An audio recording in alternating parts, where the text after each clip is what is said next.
Soon after the baptism of the Holy Spirit meeting, I saw a madman by name Deko, an Ogunimai.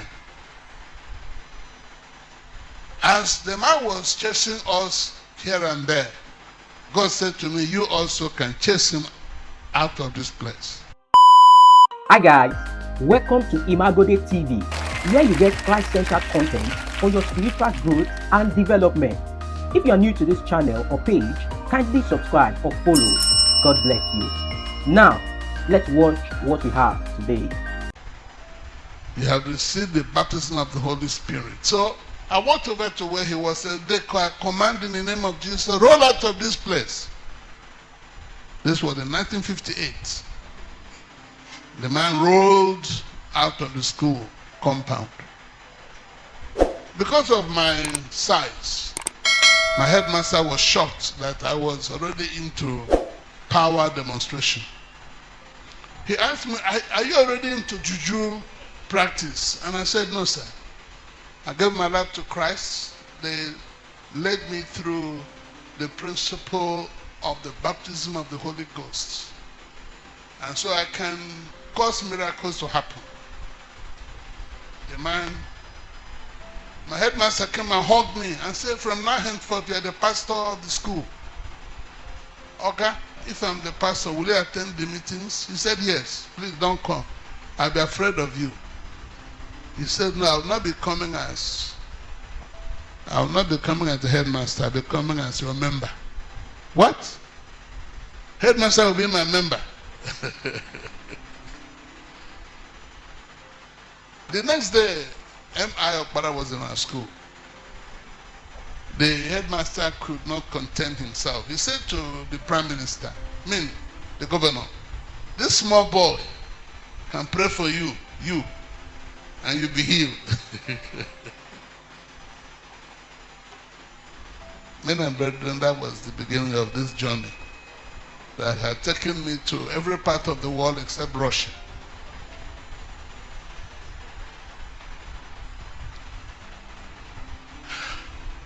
It's not enough to say the child of God without stepping deeper and know the great things you should know.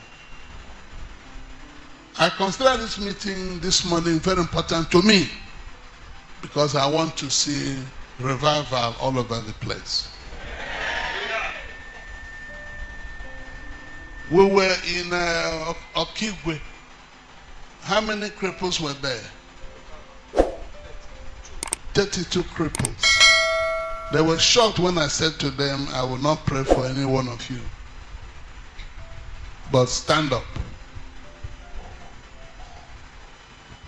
And they were looking at me as though I had gone mental. And I said, there is power bestowed on us to make the impossible possible. Yes, sir. I was shocked when they began to stand up one after another. And people began to call their relations at home to come and see Jesus. Hey, I am not Jesus. I am a small rat compared to Jesus. You know, we had to pay bricklayers to break down the stadium wall because of the crowd.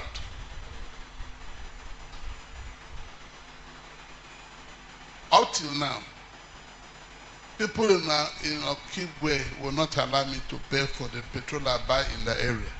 Once I show up, they'll start paying my bills. Can we turn to the book of Acts? Chapter 16, let's take verse 17, verse 18. Okay, we'll stop at 18.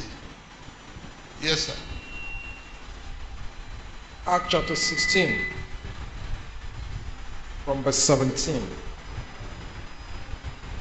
The same followed Paul and us, and cried, saying, these men are servants of the Most High God, which show unto us. What are we? No, Mark chapter 16. Let's have verse 18. Mark 16, 17. And these signs shall follow them that believe. Right where you are this afternoon, or is it morning or afternoon? Afternoon. Still morning, it's not yet afternoon, still morning. Right where you are this afternoon, if you have a relationship with God, the Bible says there will be a sign that will follow you. There are things that will tell the world who you are. When we had this type of program in Umuahia, Ochuso was then the governor of the state. I think people were shocked to see cripples stand up and walk without prayer.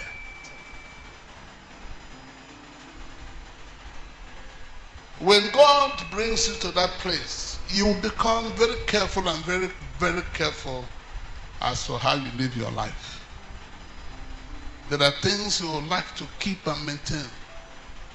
There are things you would like to do that the watching world may know you are not an ordinary person. Remember, I was about 10 years. And about that time, miracles were not seen everywhere. If God used you to perform one miracle, the story will run rife. It will be talked about almost every day. Some will say you're a juju man, others will say you're not a human being. But when you realize what God can do with you, it will help you to respect God and respect yourself and honor God and honor your own calling. I saw God do the impossible. In fact, the governor of the state was so excited. I think I don't know, the better one, the one of Owerri. The governor was driving into the stadium. And I stopped him and I said, why are you insulting God? He said, what did I do? In your car, you were discussing God and saying to God, what Mark calls miracles are not miracles. A miracle is to see a man born crippled, walk without prayer. I got up and hugged the governor and told him, now you will see people born crippled and they'll work for you. But when next you come to my meeting, don't insult God or I will cause trouble for you. I asked the crowd, who were born crippled? How many of them? 3. 3 of them. And I said to them, the governor wants to see a man born crippled walk. Can you 3 stand up and walk for the governor?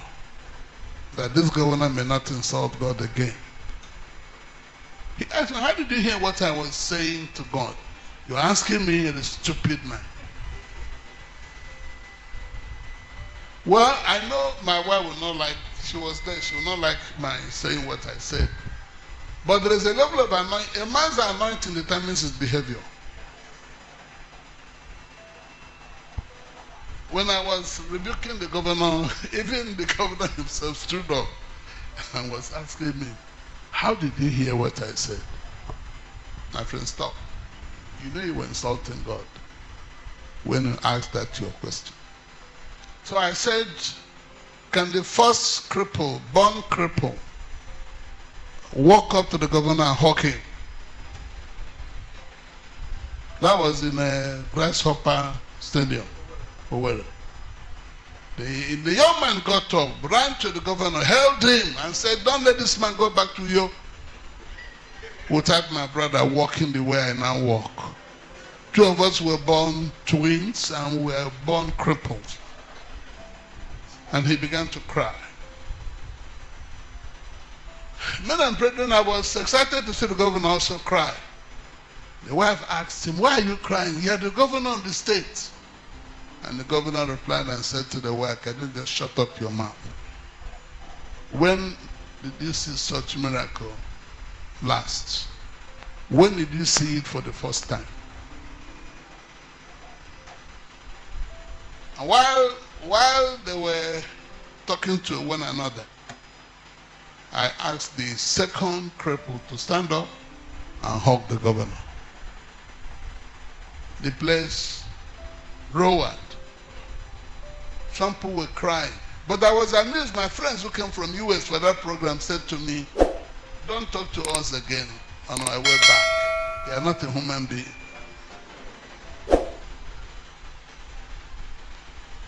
They said you have all this while you've been making us talk and talk and talk. In the presence of a man like you, we should be quiet. Hey, this is not America, this is Nigeria. You do what I ask you to do. Who is the third man born cripple? That was James Ukpai reminding me that I had said there would be three, but that they had seen only two. What is the third person? When I called for the third person, it turned out to be a 26-year-old man who was born crippled. When he stood up, the man did not walk, he began to run. The stadium was turned upside down. So I said to the governor, my brother, just find your way and run. Nobody can control this crowd. If they knock you down and kill you, let nobody blame me.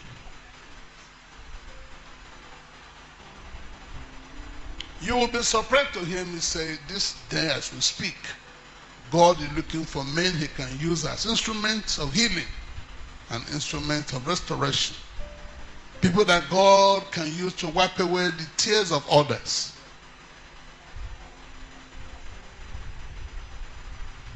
Somebody shout hallelujah. I know you have been blessed by what you have just watched. Kindly subscribe to this channel or follow this page for more. God bless you. Bye.